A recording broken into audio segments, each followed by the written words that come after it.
Hello, my name is Santosh Kade, and today's video is going to be about one of the very important topics again of English grammar, which is parts of speech. Now, in this video, I primarily would be talking about the conception of parts of speech as to what it really means, what it stands for, and of course, I would be talking about the various parts of speech that are there in English language. But I wonder that I would be able to cover up all of the parts of speeches in this one single video, because each of the parts of speech actually involves a lot of study, a lot of detailed understanding of it. It has several aspects associated with it to understand. And therefore, if I do that in this one single video, then it will be a very lengthy video, which I do not intend to be the case. Therefore, I will try and cover up as many parts of speeches as possible in this video, and the rest I would be talking about in the next video, right? So let's begin. Let me write down the topic here, parts of speech.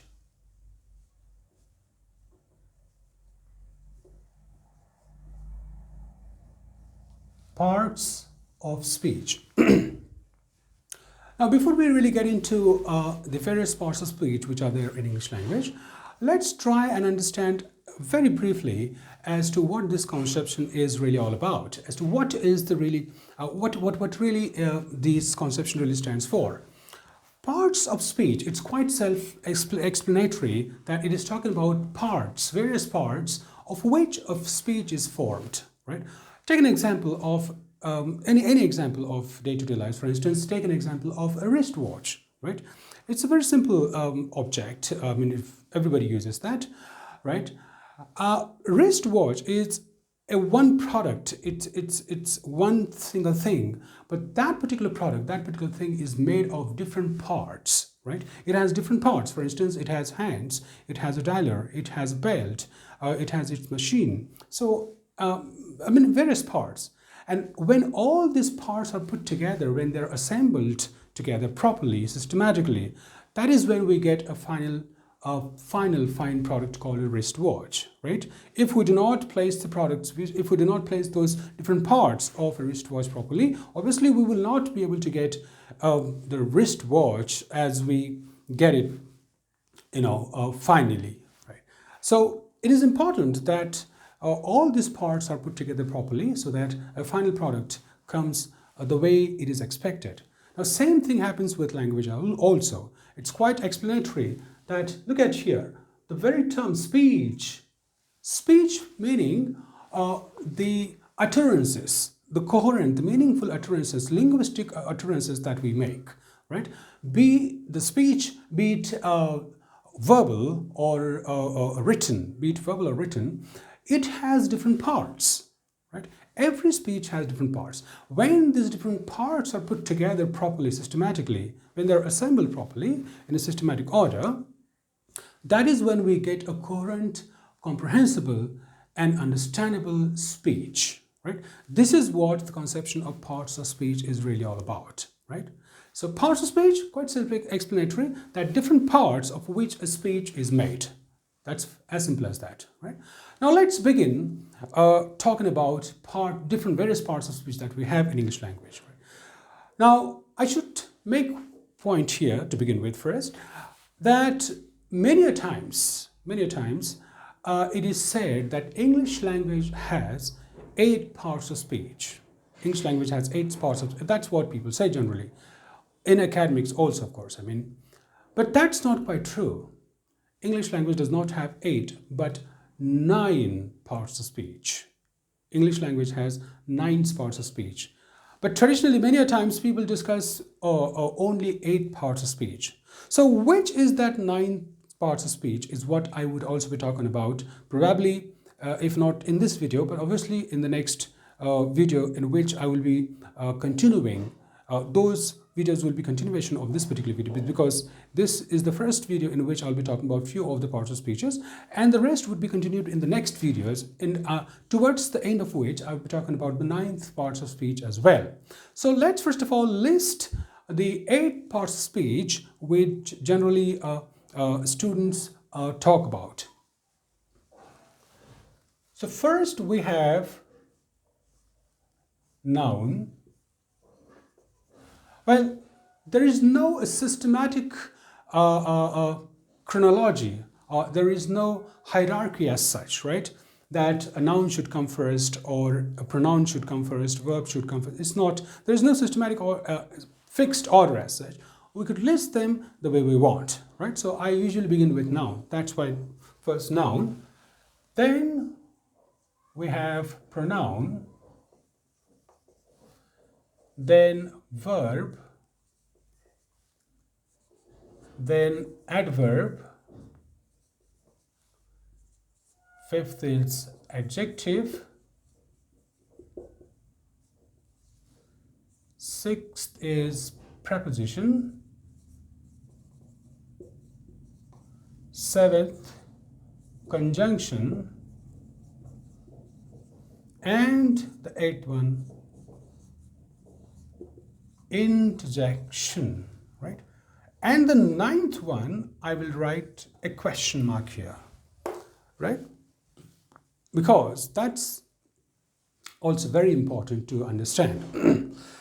As I said, I'll be talking about the ninth one towards the end of this particular topic, that is parts of speech. So in this video, I would be talking about as many parts of speech as possible, in detail, of course.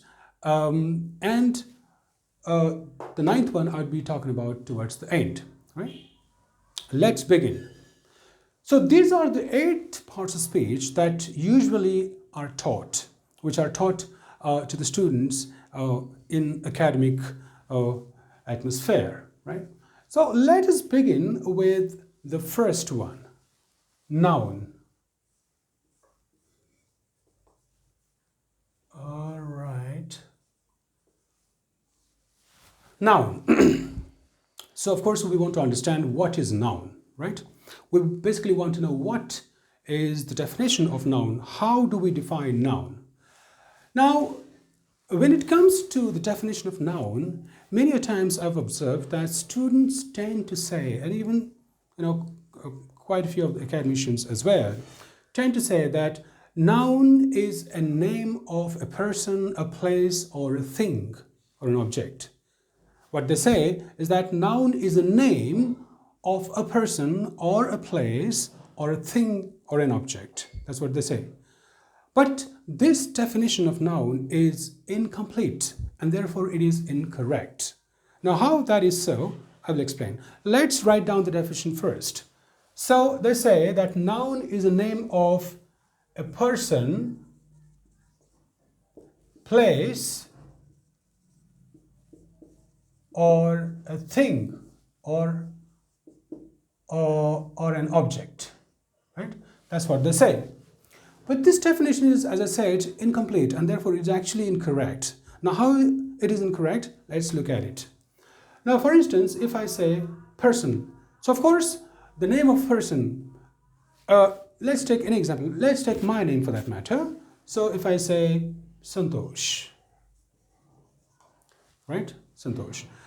This is the name of a person and of course therefore it is noun, right? It's a name of a person, therefore it's noun, right? Similarly, we could take India. India, it is a country, or we could say Maharashtra, right?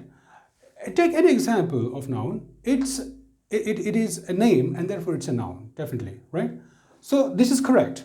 Now let's take a look at the other. Of course, so we have 3 important words in order to understand the definition of noun. The first one is person, second is a place, and the third is thing or an object, right?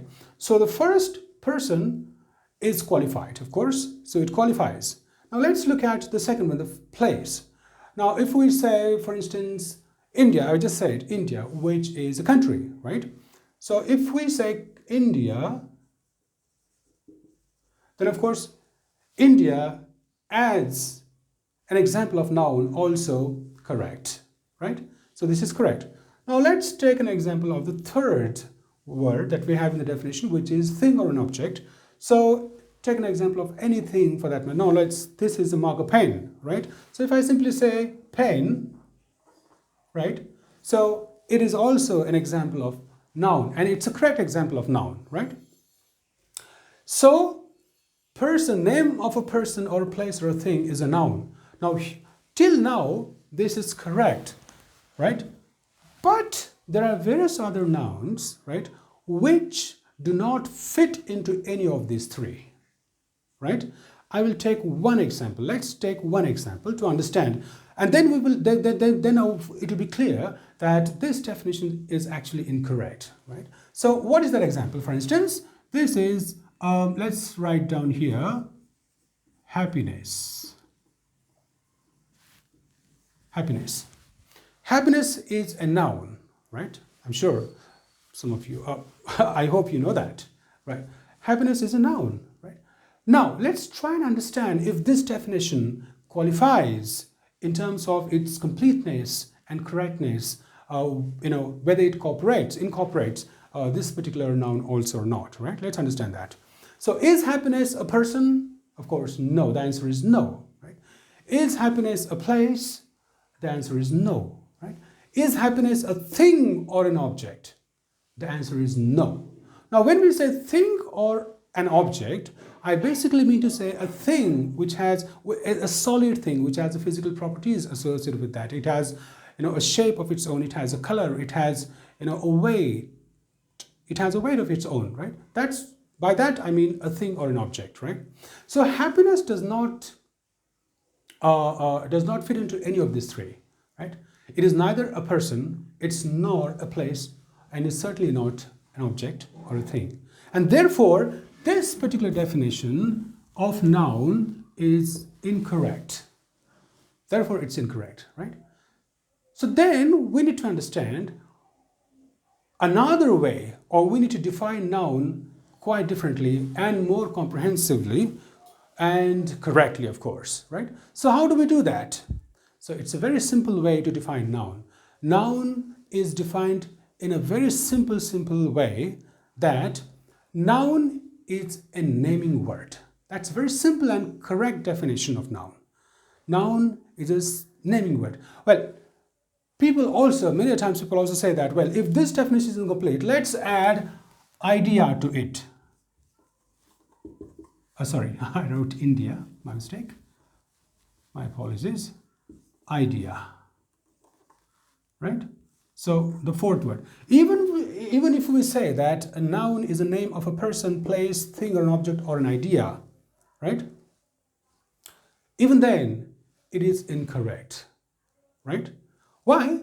Because there are certain nouns which are neither a person nor a place, thing, or object, or idea. For instance, God. Now, this is quite subjective, of course, but I will try and illustrate it as best as possible, right? According to me, God is neither a person, it's not a place, it's not a thing or an object, it's not an idea also. It is not an idea. When we say idea, it basically refers to an abstract thought.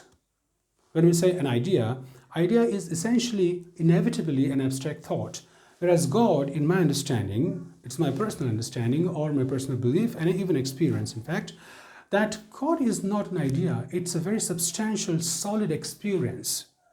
It's a solid experience which cannot be realized, which cannot be experienced in terms of physical world. The conception of God or the realization of God, it's a very different experience altogether. It's a very different thing altogether, right?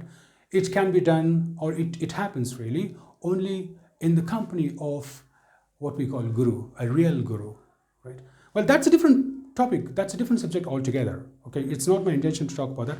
But I only wanted to make a point here. The only point I wanted to make here is that even if we add idea to this definition, it still remains incomplete definition. Even this is not make this definition as complete, right? So, how do we define noun then? I just said that noun is a naming word. That's it. And then it's up to us, of course, then, and with the help of that definition, it becomes quite clear that we can name anything, absolutely anything, irrespective of what that is, whether it's a person, a place, a thing, or an idea, or whatever else it is. Then the conception of noun becomes very clear. Clear? So the question, what is noun? What is noun? The answer is noun is a naming word. Noun is a naming word. So let's move on to another aspect of noun, right? Another aspect of noun. So for now, we just spoke about the definition of noun. Now we will talk about different types of noun. All right? So what are the different types of noun? First, we have common noun. Then we have proper noun. And then we have abstract noun. Abstract noun. These are the three different types of nouns that we have in English, right? What it means really, right? What do these three different parts stand for? A common noun refers to any noun, okay? For instance, let's say man, okay? Man. Man is an example of a noun, all right? And it refers to any man, not only in India, but in the entire world. It refers to any man in the world, right? Similarly, if we say city, book, food, right? These all are examples of common noun, right? Because they refer to general objects of similar characteristics, right? Different objects of similar characteristics. For instance, man is different from city, of course. So that's a different example, okay? But every man in the world is a man. So all these men in the entire world have same characteristics, which is why they are called men, right? So that's a common noun. A common noun is a noun which refers to a person or a place or a thing or an idea or anything that we name, right? Which has certain commonalities associated with it, right? So with the example, you understand that common noun refers to some of the examples of noun are man, city, book, food. This is a common noun, right? So what's a proper noun then? So proper noun is the noun which distinguishes or which differs in terms of common noun. That is to say, all men are men in the world, right? But each of the men has his or her own, has his individual name, right? So we just spoke some time ago that Pune is a proper noun. Pune is a proper noun because it's a name of a city. All the cities are city, right? But Pune is only one. It's a specific name. So a proper noun refers to specific thing, whereas common noun refers to general object or common object, right? Pune is example of proper noun. Another example of proper noun is, let's say, it could be, let's take an example of mobile phone. So Samsung. Samsung is a brand. It's a proper noun. There are various mobile phones in the world, right? There are many brands that we have, right? Of which Samsung is just one. It's a specific noun, right? Or else we could say, take another example, William Shakespeare.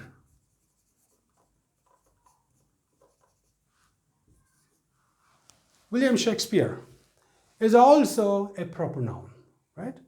So a proper noun is a noun which refers to specific thing, right? So that's a proper noun. And the third one, abstract noun, refers to an idea, right? Or it basically refers to state of mind. Just a while ago, I was in terms of when I was talking about the inadequacy of the previous definition of noun, I was talking about an example of happiness, right? So happiness is not a person, it's not a thing, it's not an object, it's an idea, or it's a state of mind, really. It's a state of mind. So all the abstract nouns that we have, right, are basically states of mind. Those are an idea. Those are ideas, right? That's why they're called abstract noun. So some of the examples of abstract nouns would be happiness. Previous example. Mirth. Mirth is a synonym for happiness. It's a synonym for happiness. So the antonym for mirth would be dejection. Dejection. Philosophy. Philosophy is a noun. It's an abstract noun, right? So these are some of the examples of all these three types of nouns that we spoke about, right? So noun is classified into three types. First is common noun, second is proper, the third one is abstract noun, and these are the examples of each of those. These are the examples of common noun, these are of proper noun, and these are examples of abstract noun, right? So this is the difference in terms of the types of noun. Now there is yet another difference associated with nouns, that is difference in terms of number. As we know that nouns are also singular and plural. Singular and plural. It's very simple. Singular refers to one single object, right? One single thing. And plural refers to more than one, not just two, more than one. It could be 2, 3, then XYZ, any other number. Anything which is more than one or anything which is more than single entity, it is plural, right?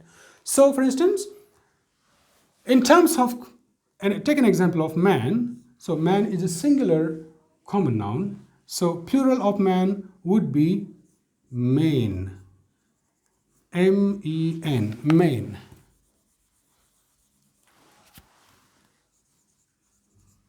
Men. I'm sorry, I've written it in capital. It should be in small actually. Right. It's men. City, cities. Book, books. Food, food. Right?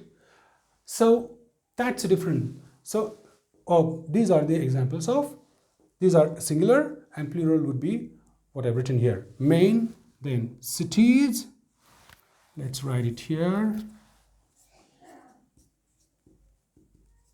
Cities, then books and food.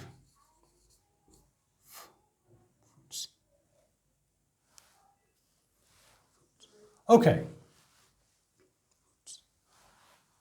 Sorry. Right. So that is singular and plural. Now when it comes to proper noun, right? Proper noun cannot be used in plural form. Okay? Since it refers to a specific thing, it is only one, right? It's always used in singular form. It is never used as a plural form, right? Therefore, it does not come into picture. And the abstract noun also, right? It is also largely used in singular form only, right? Abstract noun also does not have plural form.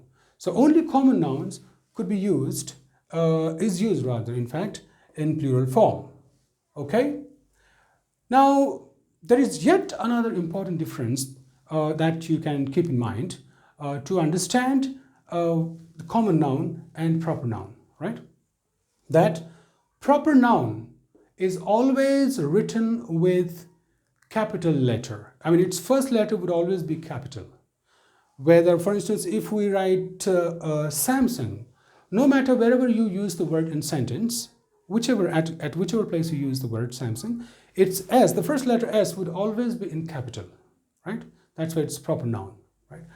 Similarly, William Shakespeare or Pune, all of these words, or any proper noun for that matter, would always begin with its first letter in capital, right?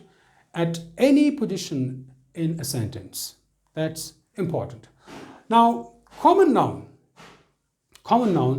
is always written with its first letter in small, except one.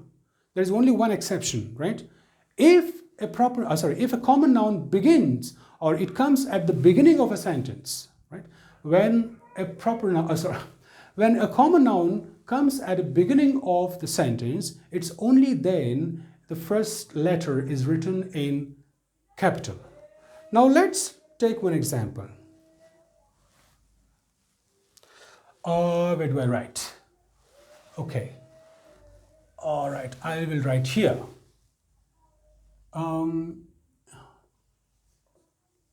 India has,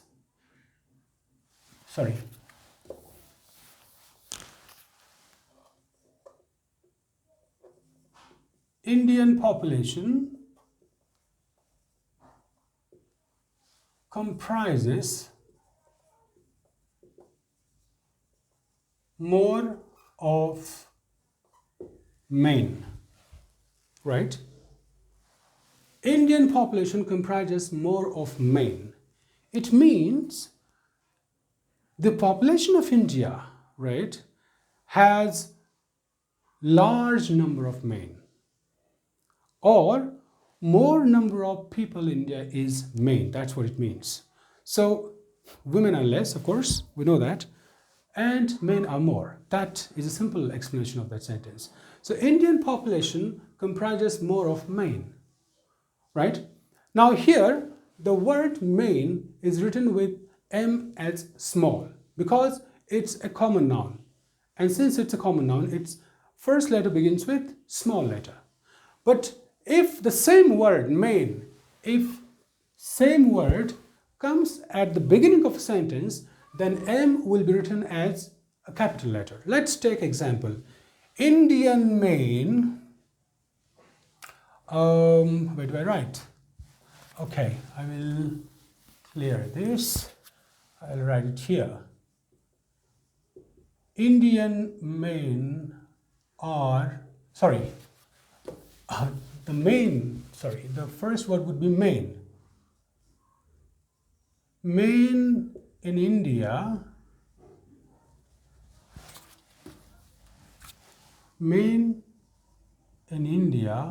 are very hard working. Men in India are very hard working. Okay? Right. Of course, I do not mean to say that the men in other countries are not hardworking. I'm sure people are hardworking almost everywhere. It is need of time globally, right? But just to give an example, I've written here that men in India are very hardworking, and which of course true, right? So look at the word men. This is the same men as the word men in this sentence, right? But here M is written with small. Here it is written in capital. Why? Because in this sentence, men comes at the beginning of a sentence, and here it comes at the end, or even if it's come in the middle of a sentence, it would still have been written with M as a small letter, right? So the rule number 2, which distinguishes a common noun and proper noun, distinguishes common noun from proper noun, is this, that common noun is always written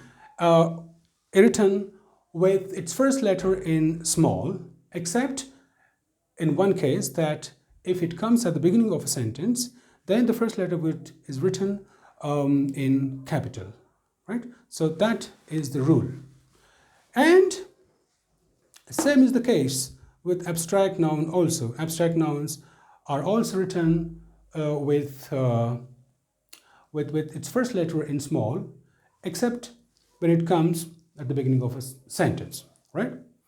So, till now, we have spoken about first part of speech, which is noun, right? And then we spoke about three different categories or three different types of noun, which are common noun, proper noun, and abstract noun. Few of the examples of each of those. And then we also spoke about distinction of plural noun and distinction of noun in terms of its number. That's plural and singular, right? So singular refers to one single and plural refers to more than one. Any number which is more than one. So that's pretty much about noun. Okay, that's pretty much about noun. So let's move on to next part of speech. So I will clear this up now.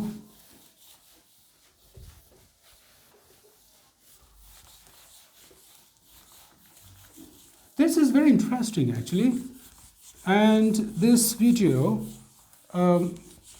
would be found useful, I anticipate, by the students of lower grades primarily, and if required, it would be useful for students of higher grades as well.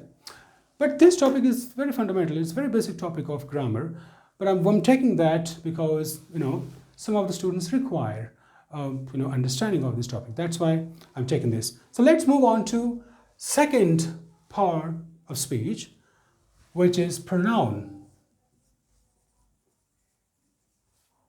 Pronoun. Very simple way to define pronoun. We spoke about noun. Now we're talking about pronoun. So pronoun is a word. So definition of pronoun is this, that it's a word which is used instead of noun. It is used instead of noun. Now, why do we need a word? Why do we have to replace a noun by some other word that is pronoun? Why do we have to replace that? Because to avoid the monotony of its repetition.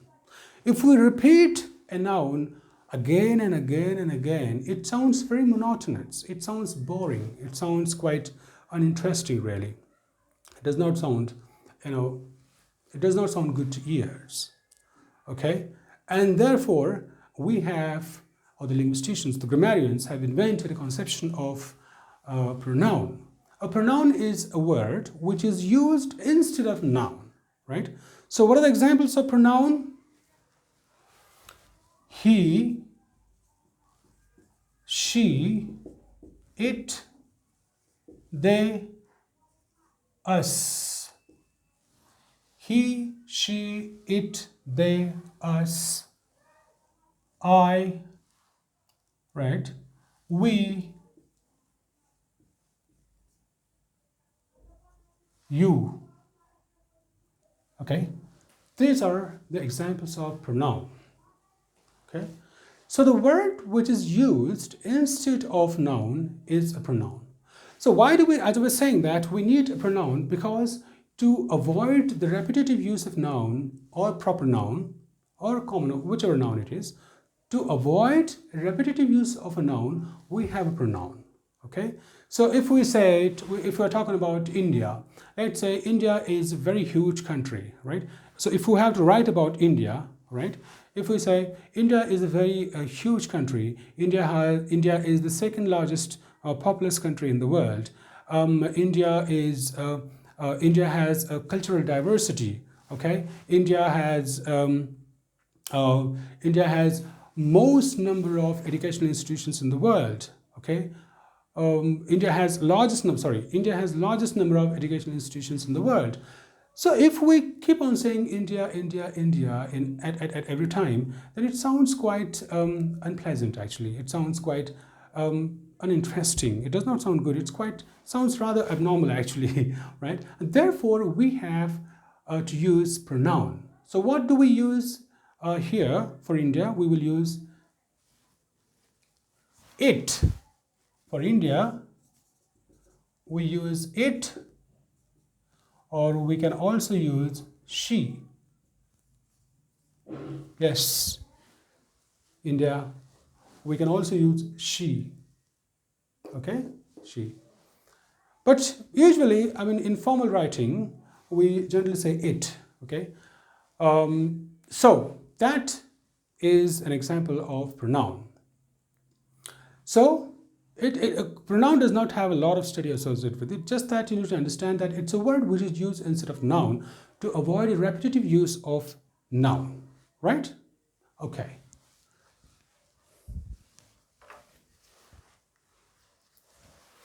Now, let's move on to the next one, next preposition, next part of speech actually, which is verb. Verb. A verb is a word which refers to action in the sentence. Okay? Every sentence, now verb actually has a lot of study associated with that. I think I would be talking very briefly, I would be talking about only a few of the aspects of verb, and the other would have to be spoken of in the next video, right? So just to give some idea of verb, a verb is a word which talks about or which refers to the action in a sentence. Every sentence involves some kind of action, right? You know that. So for example, if we say, my friend is studying at IIT Mumbai. If I say my friend is studying at, well, it sounds bigger, but it's not capital, it's a small letter. My friend is studying at IIT Mumbai. Okay? This is one example. In this example, we have the action word, the action is of studying. Therefore, this is a verb. Now, to understand the structure of sentence in English, we need to understand the structure basically, which is subject plus verb plus object. But this is not the case always, all right? It also changes, right? If it's a passive voice, then of course the object comes at the beginning, right? So, my friend is studying at IIT Mumbai, right? In this sentence, what is the action? Here the action is of studying, right? Which is this, and therefore studying is an example of verb. So study, talk, speak, then imagine, right? Or think, philosophize, wonder, right? All these are examples of verb because they refer to some kind of action, right? So, basic thing to understand about verb is that it's a word which refers to action in a sentence. But verb as a part of speech is quite vast, right? For instance, verb also has something called helping. There's something called helping verbs also. Modal auxiliaries, what we call. There are modal auxiliaries, what we call helping verbs, right? So what is the distinction between modal auxiliaries and the main verb? Right? This is something which also we need to talk about. So that is something which I will be talking about in the next video, right? So for now, we spoke about noun, pronoun, and to a certain extent, verb. These are the parts of, and also we spoke about the conception of parts of speech. I hope this was helpful and useful. If you have any questions, you could let me know. And the rest would be continued in the next video. Thank you very much for your time and thank you for watching. please do like, if you do like this, please do like the video and subscribe to channel if you like. Thank you very much.